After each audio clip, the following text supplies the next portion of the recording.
तर भावांनो आपलं दर्शन झालेलं आहे ना भाऊ, एक नंबर. तर भावांनो आपण आहोत आज अक्कलकोट मध्ये, आणि अक्कलकोट मध्ये नाही, अक्कलकोट सोडलेलं आहे आपण, आणि अक्कलकोट सोडून मी खूप पुढे आलेलो आहे भावांनो.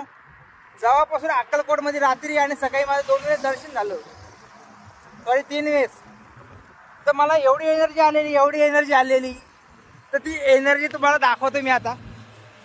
तर एक तर एनर्जी खूप आली, कॉन्फिडन्स लेवल पण खूप वाढला आहे, आणि एवढा आनंदी मी आज, एवढा आनंदी आहे काय सांगू तुम्हाला.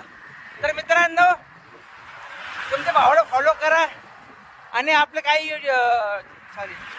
व्हिडिओ यूट्यूबला पण येतात, तिथं पण लय भारी भावाला फॉलो करा तुमच्या भावाला. तर भावांना खूप भूक लागली आहे, जेवण करायचं मला, जेवण करतो. तर मित्रांनो भावांनो श्री स्वामी समर्थ नक्की लिहा. समर्थाने खरंच मला ताकद दाखवली, देवानं खरंच दर्शन दिलं, बस खूप आनंद वाटतंय. चला खूप मोठा व्हिडिओ करत नाही, लोक म्हणते एवढा मोठा व्हिडिओ बनवतोय, एवढा मोठा व्हिडिओ बनवतोय, कोणी आजकाल लाईक पण नाही करणार आपल्या व्हिडिओला. काय होईल, भावांनो फॉलो करा आणि श्री स्वामी समर्थ लिहा, श्री स्वामी समर्थ.